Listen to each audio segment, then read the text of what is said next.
Philippe Lévesque, bonjour. Eric, bonjour. Vous êtes de la Paris 195. Absolument. Vous avez plein de casquettes et vous êtes en ce moment CEO d'une entreprise de biotech qui allie à la fois de la mécanique, du médical. Expliquez-nous. Alors, je vais vous expliquer.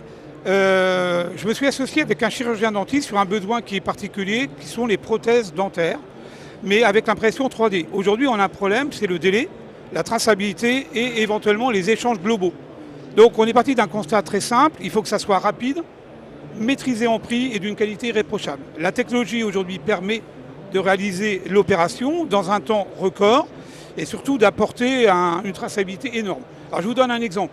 Vous avez un problème, facial, de reconstruction ou autre. Le chirurgien dentiste va prendre beaucoup de multiprofessionnalisme, mais il y a la réalisation de la prothèse. Elle peut être faite par moulage, par empreinte et autres. Mais imaginez que vous soyez traumatisé ou que vous ayez quelques douleurs. Eh bien, dans ce cas-là, il faut mieux que ce soit une empreinte qui serait faite donc, par un laser. Et le nom de notre société, c'est ScanU, qui veut dire scanner couleur en breton. C'est ce qu'on appelle de la colorimétrie spatio. Et ça n'existe pas, donc il y a un projet de recherche derrière. Donc la technologie impression 3D additive fonctionne. Et donc nous sommes en train de le lancer et on fait notre tour de table et on recherche des partenaires, investisseurs, industriels et j'en passe. Alors, vous êtes installé où ? Alors nous sommes installés à Alençon parce que la communauté urbaine souhaitait nous voir apparaître comme étant les acteurs de demain. Parce que rappelons qu'Alençon, c'est la ville de Moulinex et quand il y a eu le plan de sauvegarde de Moulinex, ça a été dramatique. Oui. Alors aujourd'hui, ils préfèrent les biotech, plutôt industriels, qui sont des pépites de demain. Donc voilà, on est au débarrage d'une belle activité, on est créé depuis 7 mois et on cherche les fonds parce que la guerre à l'Est nous a un petit peu contrariés. Mais tout va bien. L'enveloppe que vous aimeriez lever ?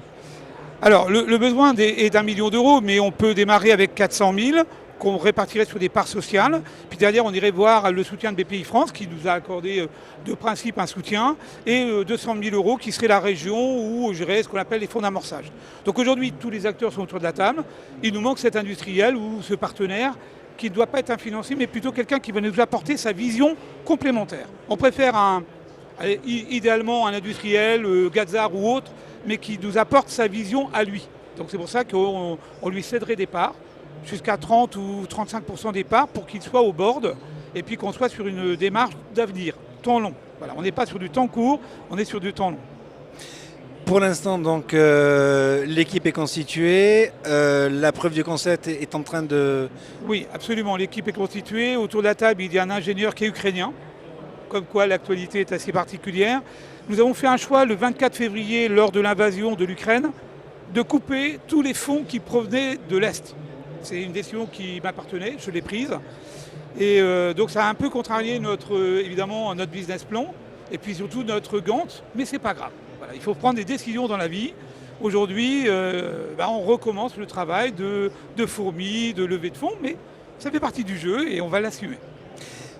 Sur la techno, vous avez déjà aussi autre que des ingénieurs, techniciens ? Absolument, aujourd'hui, donc il y a les Carnot qui nous aident. Nous avons trouvé des partenaires donc, en Europe, mais bon, c'est Israël, c'est l'Autriche, des gens qui connaissent bien les problématiques. Donc oui, aujourd'hui, autour de nous, il y a aussi des labos, des recherches, des partenaires, évidemment, des fabricants. Et puis la technologie avançant très vite, l'innovation, elle va être portée par nos partenaires. Nous, on est trop petits pour avoir la taille requise pour faire de la recherche à long terme.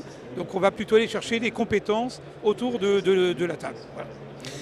Dernière petite question et non des moindres, un petit peu personnelle. Donc vous êtes passé par les arts et métiers. Elle vous a apporté quoi cette formation d'un point de vue professionnel ? Ma vie d'aujourd'hui. Très clairement, je dois ma vie d'aujourd'hui aux arts et métiers. Si je n'avais pas fait les arts il y a 27 ans, je ne serais pas là aujourd'hui déjà. Et je ne serais pas en train de lancer une biotech. Et je ne serais pas entrepreneur du conseil. Je ne serais pas dans les associations qui gravitent autour, dont Amocène, qui est donc une grappe de 25 ingénieurs qui sont bénévoles pour aider les petites et moyennes entreprises.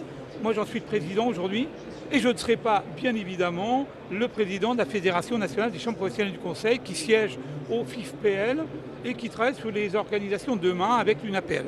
Donc voilà, en fait, je dois aux arts la moitié de ma vie. Philippe, un grand merci et bon salon. Merci à vous et merci à l'école.